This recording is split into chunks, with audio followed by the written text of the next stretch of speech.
Bonjour à tous et bienvenue pour ce webinaire de Batilab. Euh, Petit rappel avant de commencer, en fonction des arrivées, on vous demandera de bien vérifier que vos micros et caméras pour les non-intervenants soient bien éteints. C'est pour la bonne lecture de tout à chacun. Le thème de jour, c'est la rénovation thermique performante du tertiaire public, avec donc la participation de Acté ainsi que de la ville de Béton et du cabinet d'architecture Désir d'Espace. Dire. Euh, donc, ce que je vous propose, c'est que je laisse la parole tout de suite à Noémie Cardoso afin qu'elle puisse vous présenter les outils du programme Acté à disposition des collectivités. Noémie, si tu le veux bien, j'arrête donc, mon partage d'écran pour que tu puisses prendre la main. Pas de souci. Bonjour à tous. Alors, je vous partage mon écran. Hop. Est-ce que c'est tout bon sur le partage d'écran? Oui. Très bien. Alors, bonjour à tous. Je suis Noémie Cardozo, chargée de mission en efficacité énergétique.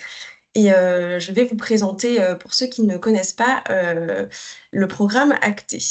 Alors, Acté, qu'est-ce que c'est? C'est l'action des collectivités pour l'efficacité énergétique. Donc, nous sommes un programme C2E qui est coporté par la FNCCR, la Fédération nationale des collectivités concédantes et régies. Et on propose un accompagnement des collectivités pour développer la rénovation énergétique de leur parc public tertiaire. Du coup, à travers 2 volets, l'efficacité énergétique des bâtiments publics et la substitution d'énergie fossile par des systèmes énergétiques performants et bas carbone.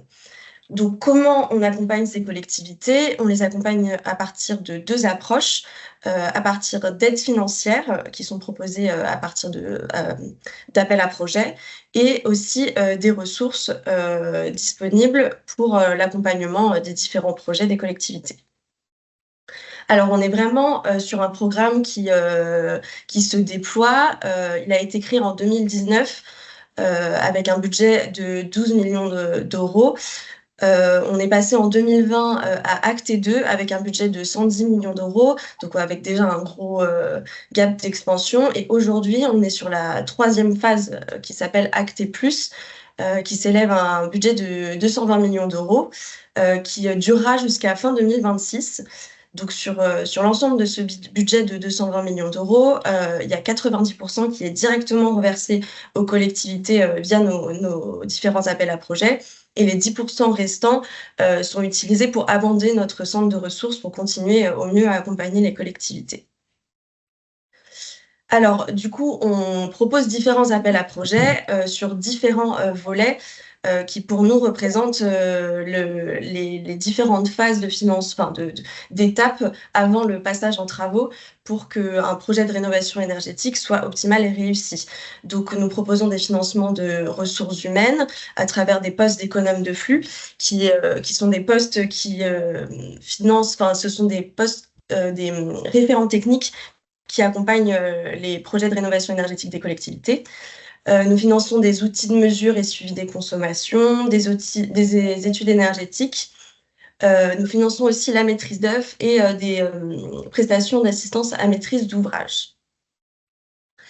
Alors le principal outil de financement que nous proposons dans Acté+, c'est le fonds Chêne, qui est du coup proposé à l'ensemble des collectivités, EPCI, syndicats d'énergie et SPL. Tous les bâtiments publics territoriaux à usage tertiaire sont éligibles à cet appel à projet, enfin à ce fonds, pardon. Dans ce fonds, nous proposons un taux de subvention qui peut aller jusqu'à 80% avec la mise en place des différents bonus que nous proposons. Donc cette bonification, elle va concerner différentes prestations, la pérennisation des postes d'économes de flux, le financement de SDIE, les études de décarbonation, mais aussi les projets qui concernent les communes rurales, donc les communes de moins de 3 500 habitants, et les projets qui concernent des bâtiments scolaires, c'est-à-dire écoles, collèges et lycées, pardon. Nous favorisons et encourageons la mutualisation entre les dossiers des différents acteurs sur un même territoire et cette mutualisation est d'autant plus obligatoire pour les communes rurales. Alors, le fonds Chêne, il fonctionne par saisonnalité, environ tous les 3-4 mois. Actuellement, on est dans la saison 5, qui a ouvert depuis le 9 décembre 2024 et qui sera ouverte jusqu'au 27 février. Donc, si vous souhaitez encore candidater, c'est possible. On est sur une saison un peu particulière car on est sur la dernière saison du fonds Chêne. On arrive à la fin, à l'épuisement de notre budget. Donc, on est sur un budget un peu plus restreint que les saisons précédentes. Donc, le jury a décidé de prioriser certains dossiers, notamment les primo-lauréats et les demandes de financement sur le lot 1, donc les postes d'économe de flux, et le lot 4, les prestations de maîtrise d'œuvre. Donc voilà, au niveau des petits détails, nous acceptons pour cette saison les devis et marchés qui sont signés à partir du 21 septembre 2024 et les factures sur ces dossiers seront éligibles à partir du dépôt de la candidature, du coup à la validation du dossier sur le portail et jusqu'au 30 septembre 2026. Alors, à côté de notre fonds Chêne, on a différents sous-programmes sur différentes thématiques. Alors, nous avons l'UMACT+, qui propose des financements pour la modernisation des installations de l'éclairage public et pour maîtriser les consommations. Le sous-programme EFACT+, pour les démarches d'effacement et de flexibilité électrique dans les collectivités. Les concours CUBE, qui sont des compétitions nationales pour promouvoir la sobriété énergétique en réduisant les consommations énergétiques des bâtiments tertiaires. Le programme Penser Plus, pour l'accompagnement des établissements de santé. L'appel à projet AMO-CPE, pour le financement du temps interne et aussi d'une AMO pour le déploiement de ces contrats de performance énergétique. L'appel à projet démarche bâtiment durable, pour instaurer une dynamique d'amélioration de la qualité environnementale des projets, dont je ferai un focus juste après. Le programme EcoPouce, qui propose une animation et une sensibilisation pédagogique sur différentes thématiques pour les écoles primaires autour de la sobriété et de l'efficacité énergétique. Et enfin, l'appel à projet bâti patrimonial, pour accompagner les différentes collectivités.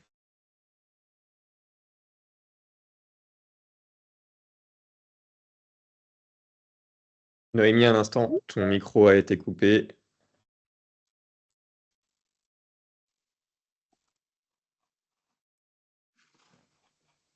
Hop. Alors, je l'ai rallumé. Je ne sais C'est pas bon. depuis quand il est coupé. Je t'ai coupé 10 secondes après Ok, que ça parfait. se soit désactivé. Très bien. Et au-delà du coup de cet accompagnement financier qu'on propose, on propose un accompagnement plus large à travers trois volets. Notre réseau des économes de flux, du coup, ces postes qui sont financés dans le cadre de nos appels à projets.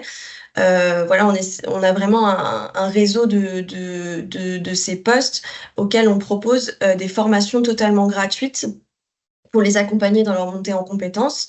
On propose des groupes de travail sur certaines thématiques et des rencontres territoriales à l'échelle régionale et à l'échelle aussi nationale pour favoriser toujours le partage et le retour d'expérience entre les différentes collectivités. On propose aussi une animation territoriale assez forte sur le territoire à travers nos comités régionaux pour réunir l'ensemble de nos lauréats et aussi de nos partenaires. On propose aussi des webinaires sur différentes thématiques et des webinaires d'accompagnement dans la réalisation des projets. Et enfin, notre centre de ressources qui est totalement en accès libre, où on propose différentes publications sur différentes thématiques, à travers différentes formes, guides, fiches techniques, etc.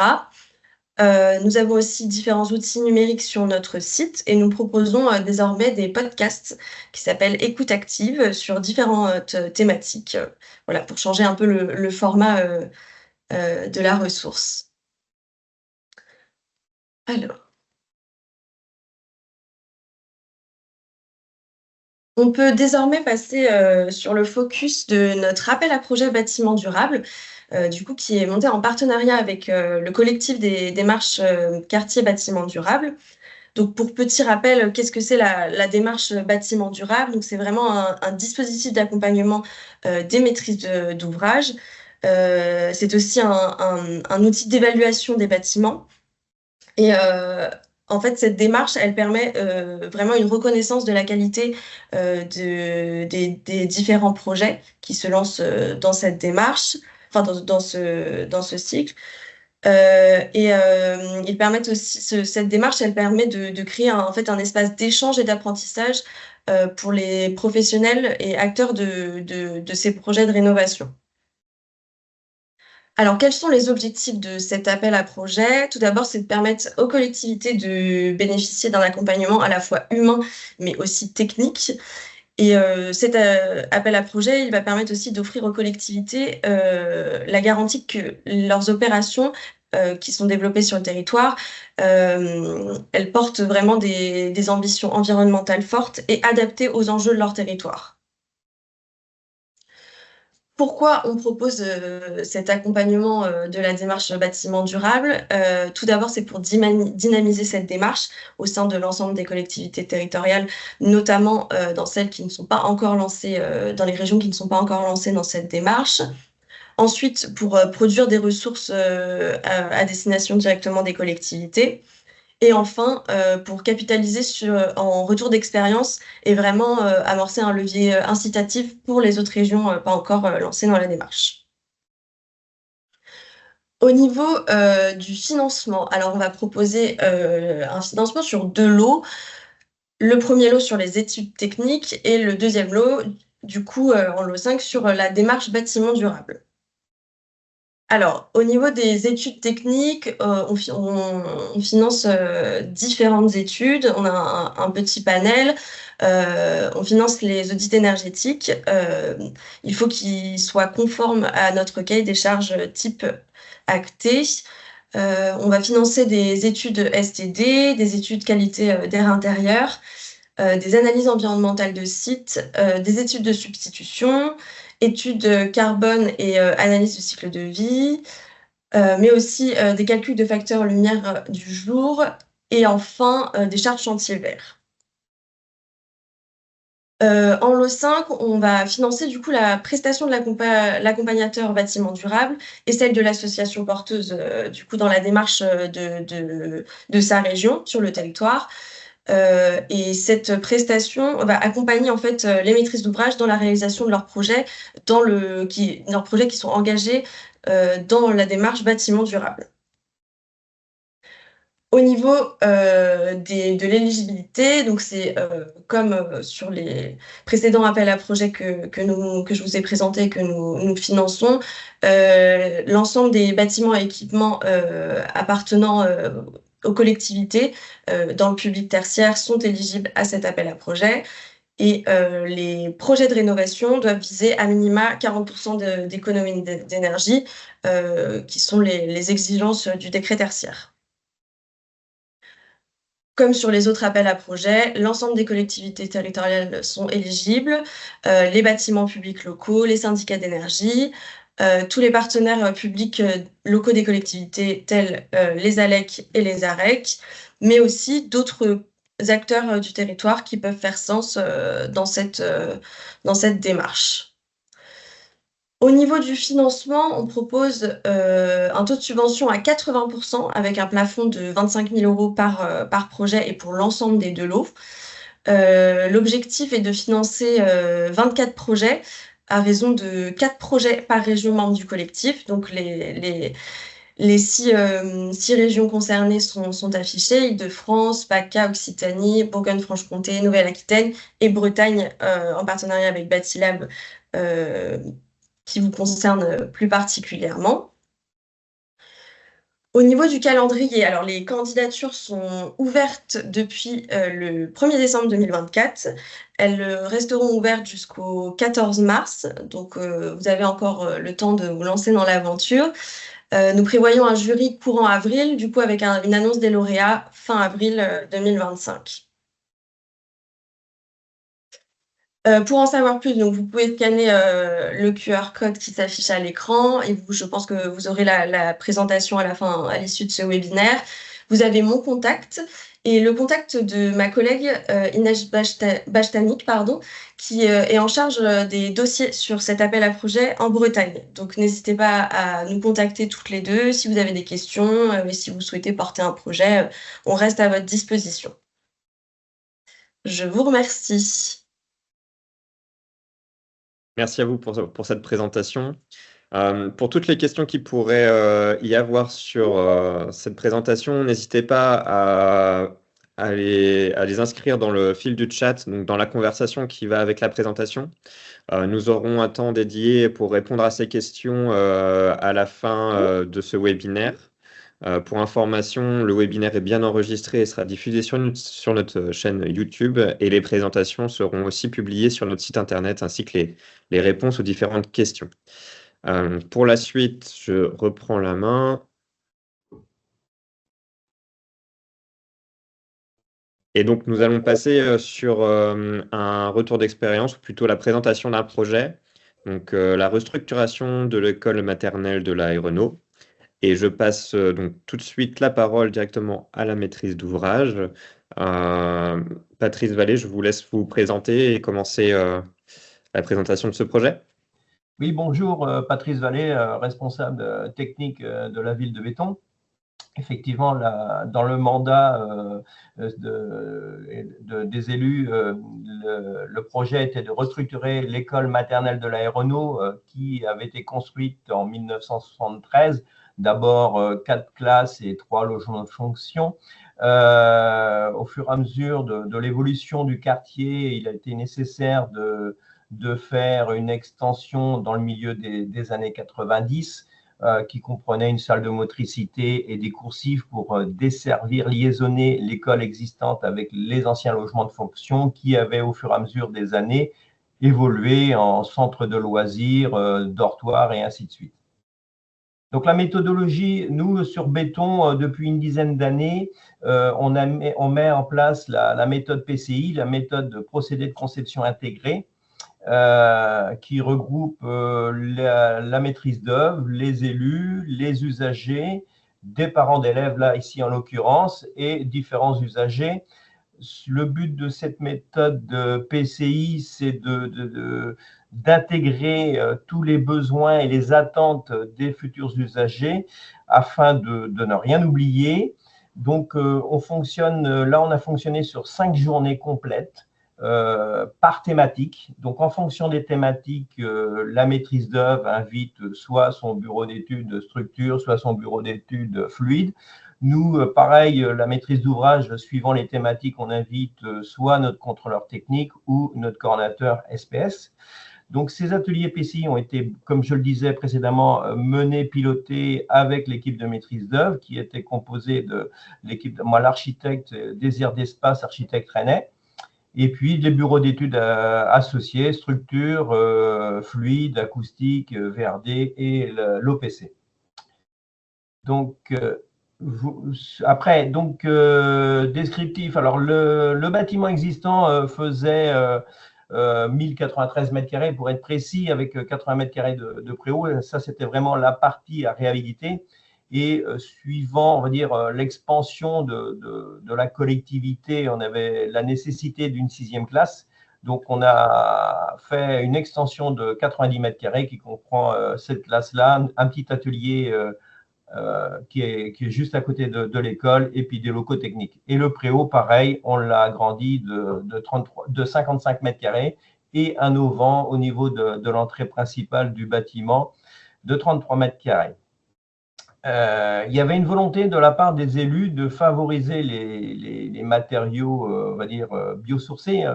Donc, on est parti sur des isolants biofibres, des plaques de fermacelle plutôt que du placo, des sols linoléum et des peintures à l'eau sans solvant. Les objectifs principaux, c'était le confort d'usage, donc le traitement acoustique des locaux, l'apport naturel de la lumière, Alors, c'était un petit peu facile pour nous puisque l'apport de lumière naturelle, on avait déjà une trame de bâtiment qui était quand même pas mal, avec pas mal de fenêtres, donc ça nous a aidé. L'accessibilité PMR, de toute façon, ça, c'est des obligations. Et le confort thermique. Donc, on a été très vigilant sur l'étanchéité à l'air, la protection des façades sud à l'aide de brise-soleil ou de BSO. La réglementation thermique. Alors, sur ce projet-là, on était soumis à plusieurs réglementations thermiques. Donc, sur la partie existante, qui était la majeure partie, donc c'était la RT globale.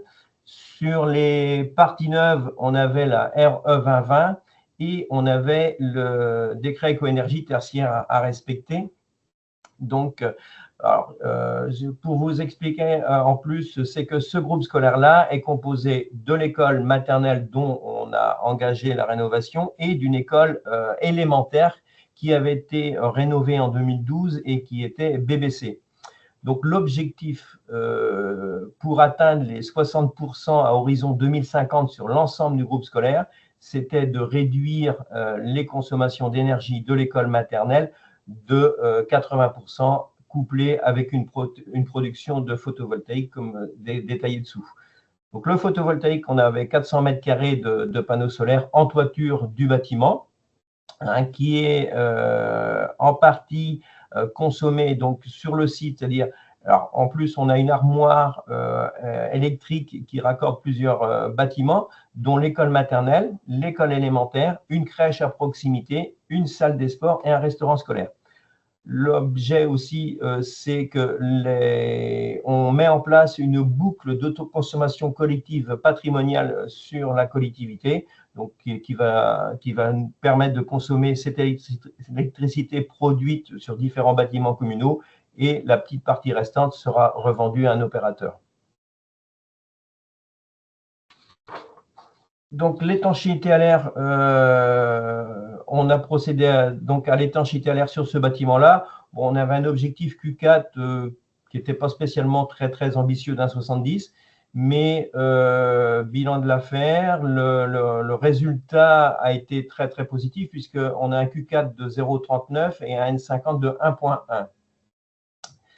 Je laisserai après plus tard l'architecte revenir là-dessus sur tout l'aspect étanchéité à l'air et mise en œuvre de tous les procédés. Le budget global de cette opération-là donc était de 3 300 000 € TTC, donc ce qui comprend les études préalables, le coût de la maîtrise d'œuvre, les autres missions, donc contrôleur technique, SPS et tout ce qui en découle. Donc le coût des travaux de l'école proprement dit qui était de 2 652 000. Donc on arrive à 2 958 TTC sur le coût de l'école. Donc donc on avait quand même des travaux entre guillemets de dépollution à côté. Et pendant les travaux de l'école maternelle, on avait été dans l'obligation de louer des bâtiments modulaires sur une surface de 850 mètres carrés, et donc on a mis cette dépense de pose et dépose des modulaires dans le budget d'investissement. Par contre, la location, c'était dans le fonctionnement. On a bénéficié d'aides de subventions, hein, soit à hauteur de 39% du coût de l'opération, donc 1 295 000. Donc, fonds de concours de Rennes Métropole, fonds vert, la région dans l'appel à projet bâtiment performant et acté 170 000 €.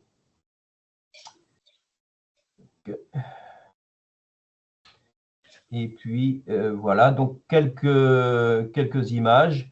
Donc sur la partie, on va dire 1973, la vieille partie, on est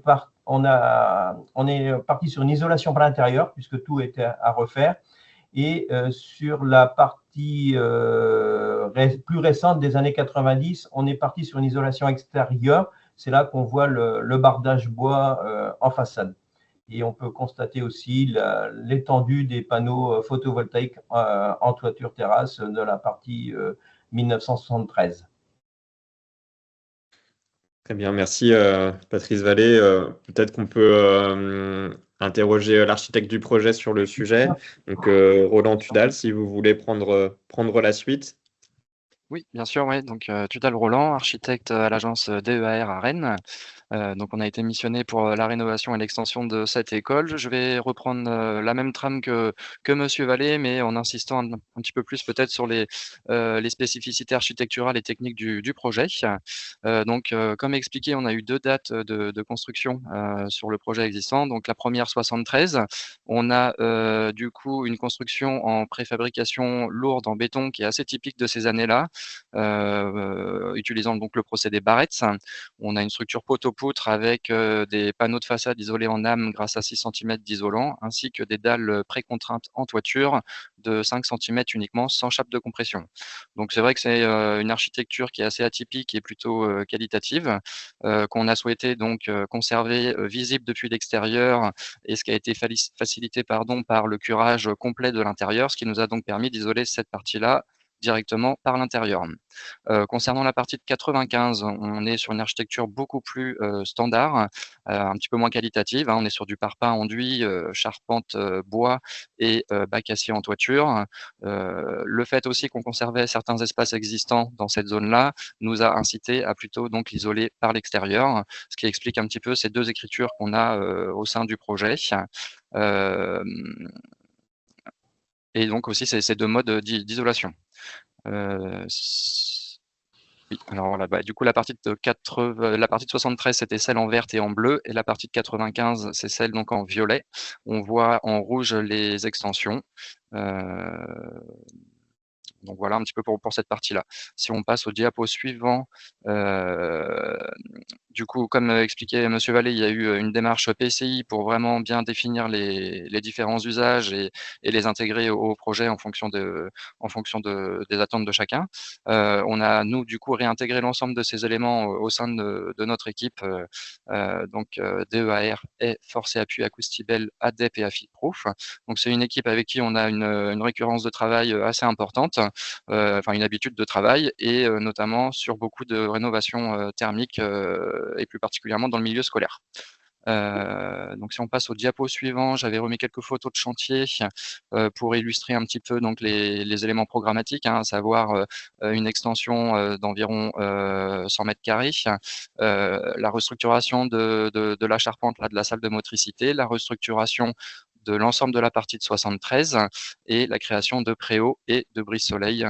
Donc voilà, ça pour les éléments, je dirais, programmatiques. Si on passe au diapo suivant, j'ai mis quelques photos pour illustrer l'usage de matériaux biosourcés, donc du Biofib Trio, assez utilisé maintenant, qui est plutôt reconnu, du Fermacell également et au niveau des sols, on a privilégié donc des marmoléums de chez Forbo et des peintures également sans solvant. Ce qui permet donc, de mettre en œuvre un maximum de matériaux biosourcés et puis surtout s'assurer qu'on ait un niveau de COV dans le bâtiment, très faible, ce qui est quand même intéressant dans une école.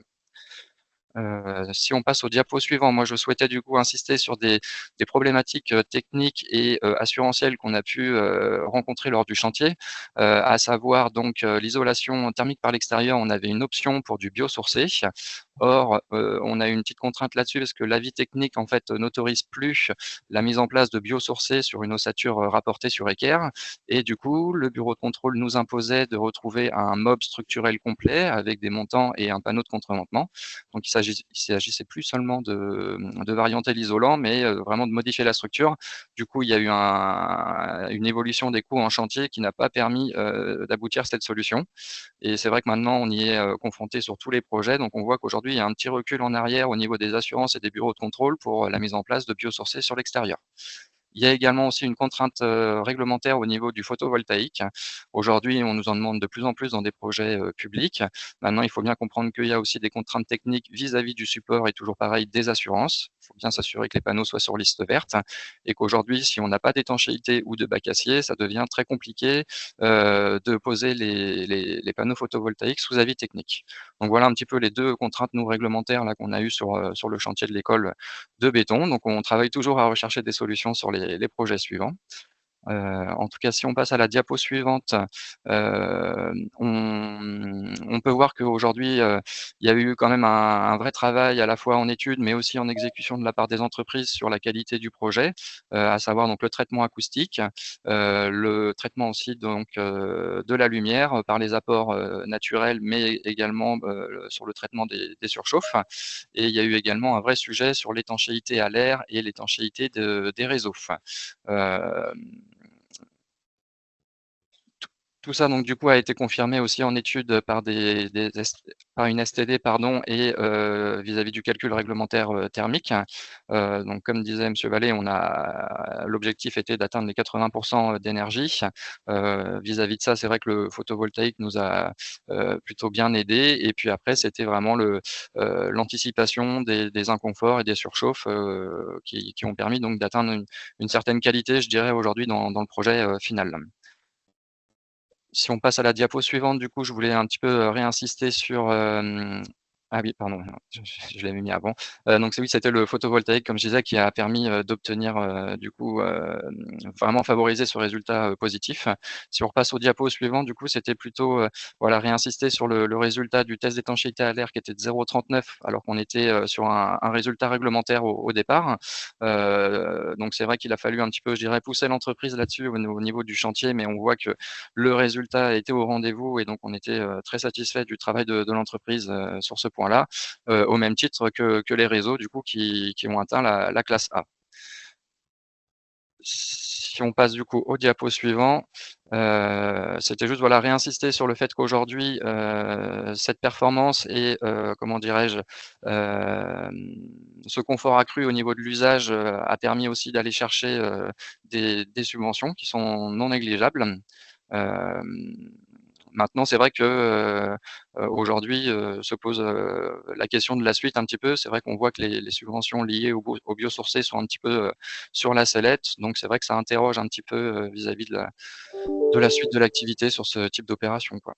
Voilà. En tout cas, heu, juste pour dire que nous, on était très satisfaits. Je pense que les usagers aussi aujourd'hui apprécieront le confort du bâtiment et sa performance, quoi. Voilà un petit peu nous pour notre partie, peut-être un petit peu plus, technique et architecturale. Heu, je vais peut-être laisser, monsieur Guillet reprendre la main et peut-être aborder la partie questions. Oui, merci pour ces témoignages. Donc, je vais arrêter le partage d'écran pour pouvoir répondre aux différentes questions. Donc, en conclusion sur le projet, vous avez pu atteindre du coup un certain niveau de performance environnementale, enfin énergétique. Est-ce que vous avez atteint vos objectifs vis-à-vis du décret tertiaire, a priori sur le retour que vous avez aujourd'hui en fin de chantier et livraison? Je suis pas sûr qu'il y ait eu vraiment l'étude des consommations là faite, Ouais. vis-à-vis de la mise en service du bâtiment, mais en tout cas au niveau des calculs, oui, Ouais. c'était atteint, ouais.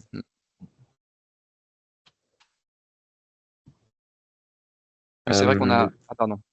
non, Je non, dis c'est vrai qu'en allez-y, allez-y. fait, on a rarement de retour d'expérience sur le bâtiment réellement en usage. Ça, c'est vrai que ça pourrait être intéressant à terme de faire ces calculs-là pour vérifier qu'on ait bien respecté aussi, nos calculs d'études. Et comme je le disais précédemment, on n'a seulement que 2 mois de fonctionnement de l'école, quoi. Oui, tout à fait. Une autre question plutôt sur les études que vous avez menées sur le volet thermique. Donc, vous avez réalisé une STD et le calcul réglementaire. On a une question sur le rôle de ce calcul réglementaire dans l'existant. Est-ce que ça vous avait été utile ou vraiment en conception, c'est plutôt la STD qui vous a permis de faire ce projet? Je dirais que c'est plutôt la STD quand même. Le calcul réglementaire, reste vraiment une partie, calcul théorique, assez peu liée, je dirais, à l'environnement, au site, concret du bâtiment. Donc, non, c'est plutôt la STD, qui a vraiment aiguillé après des choix techniques là-dessus, ouais. On a une demande aussi pour nous un peu de précision sur la peinture qui a été utilisée. Donc, objectif sans solvant, je suppose, c'était aussi pour réduire du coup les polluants dans le projet vis-à-vis des usagers. Est-ce que c'est Exactement. une peinture qui est par ailleurs biosourcée ou simplement c'est une peinture qui a été sélectionnée vis-à-vis justement de ces émissions de particules ou de COV? Alors, je sais que des fois, on a tendance, nous, à prescrire algo. J'essaye d'ouvrir la fiche technique du peintre qui avait suivi le chantier. Hop, je sais pas pourquoi ça ne va pas s'ouvrir. Est-ce que j'ai plus en tête la référence qu'il nous avait proposée?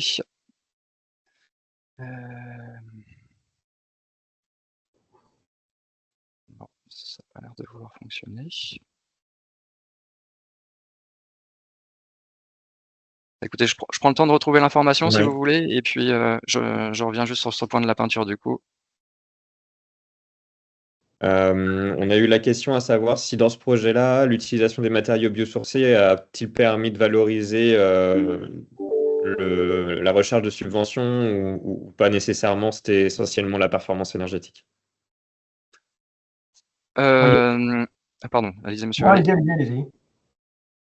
Bah, je disais que oui, si, ça a permis quand même d'obtenir des subventions. Je pensais notamment au fonds vert. Et puis du coup, forcément, l'appel à projet bâtiment performant. Mine de rien, il y a une partie quand même des subventions qui sont liées au biosourcé et on doit justifier d'un certain poids au mètre carré de biosourcé. Donc oui, ça amène une partie des subventions. Maintenant, c'est pas l'intégralité, quoi.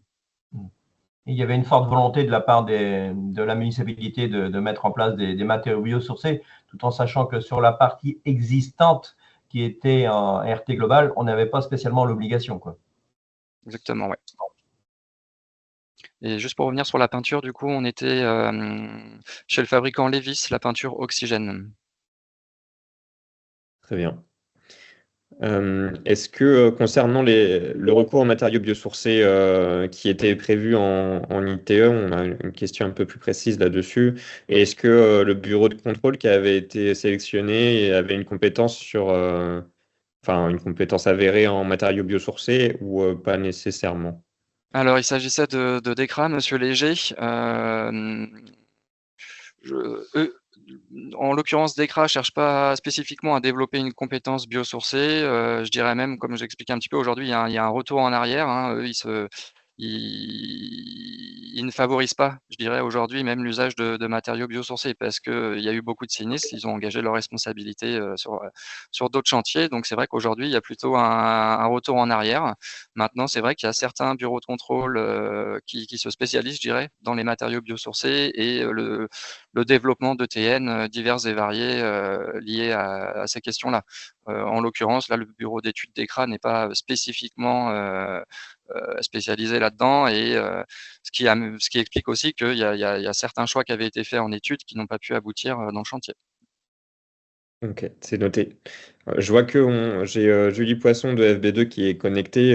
Loane, si tu peux lui donner le micro si elle veut réagir sur le positionnement des bureaux de contrôle vis-à-vis des biosourcés, on peut essayer de la prendre. Je prends une autre question en attendant et si tu peux essayer de la faire rentrer, ça serait parfait. En attendant, une question sur le processus PCI. Qu'est-ce que ce processus a apporté dans les orientations fonctionnelles, techniques du projet? C'est-à-dire que ça nous permet à chaque atelier PCI, comme je le disais tout à l'heure, on invite les usagers, et là, en l'occurrence, c'était la directrice de l'école, accompagnée parfois de parents d'élèves. Donc, c'est de bien prendre en compte leurs attentes, leurs besoins et de prendre une décision carrément lors de cette réunion-là, tout en sachant que des fois, il y a des demandes qui sont envisageables et d'autres qui ne sont pas du tout envisageables pour des raisons techniques ou éventuellement financières. Mais au moins, ils sont associés à la réflexion, ils prennent connaissance de toutes ces contraintes-là, quoi. Ça nous permet aussi de penser et de ne rien oublier pour éviter les travaux supplémentaires en cours de chantier. Donc aujourd'hui, nous, la ville de Béton, ça fait à peu près un peu plus de 10 ans qu'on met en application cette méthode-là sur les chantiers d'envergure. Le coût de nos travaux supplémentaires se varie entre, je vais dire, 0 et 3% en fonction de la nature des travaux.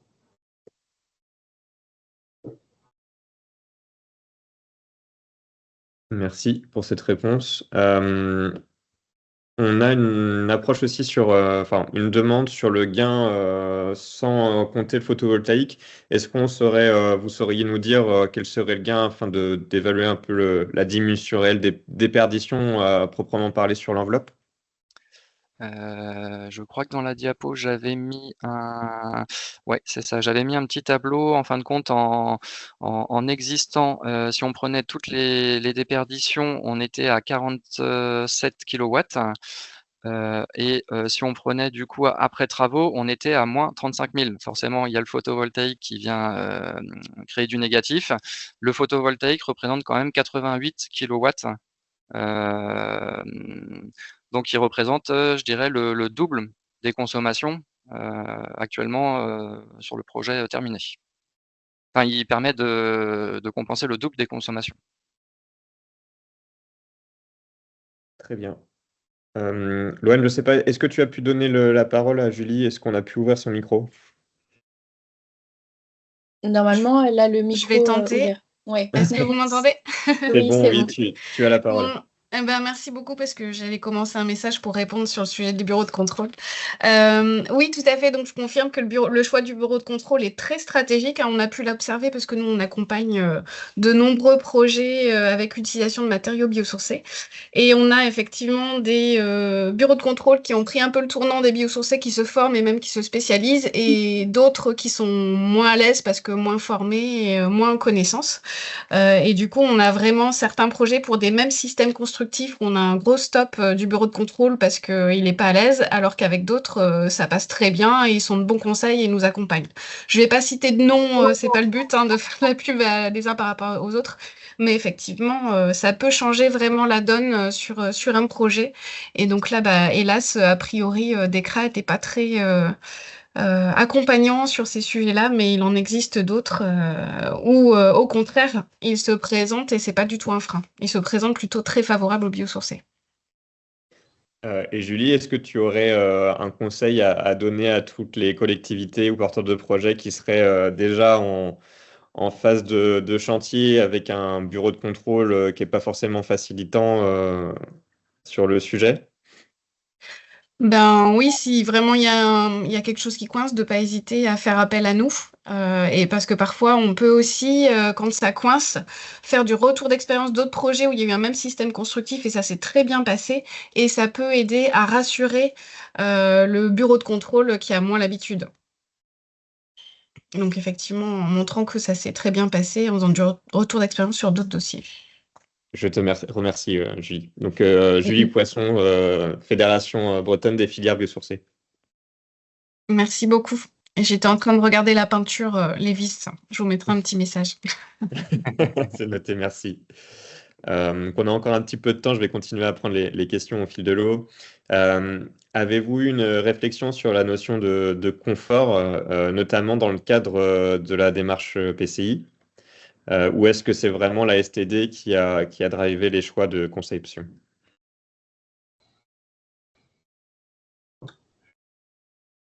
Je sais Moi, pas, je je vous pense que laisse, là monsieur Blanc. ah oui, Allez-y. oui, bah, je pense que la notion de confort, est un petit peu détachée de la démarche PCI, dans le sens où la démarche PCI, c'est plutôt les usages comment ils souhaitent utiliser le bâtiment. Heu Il y avait peut-être si juste un sujet vis-à-vis des occultations intérieures peut-être par exemple qui avait été évoqué en PCI et qui avait pas été mise en place dans le chantier. Après, voilà, je pense qu'en termes de confort et tout ça, c'est plutôt quand même encore une fois la STD qui fait le confort d'un bâtiment. Je dirais que le PCI, c'est plutôt l'organisation fonctionnelle, et comment utiliser l'établissement, quoi. Merci pour cet éclairage. Petite précision sur le gain de 80% qu'a annoncé là sur le projet. Est-ce qu'on parle en kilowattheure d'énergie primaire ou d'énergie finale sur Alors ça doit pas être en cette méthode-là? kilowattheure d'énergie primaire parce que là, moi, Ah, sur le document, j'étais à moins 35%. ok. Euh, Donc là, j'ai un témoignage également je me propose de vous le lire et de vous laisser réagir derrière. Donc, une remarque des usagers de ce bâtiment et d'un parent d'élève que je suis, mettre en œuvre uniquement une main courante le long des rampes extérieures d'accès à la cour à la place d'un garde-pose pose un problème d'usage, notamment vis-à-vis des chutes d'enfants. Donc là, on est plutôt sur l'accessibilité du bâtiment. Oui, oui, oui. Ça a été une question lors du chantier. En fin de compte, on n'a pas eu de remarques lors du RICT quand on a fini nos études.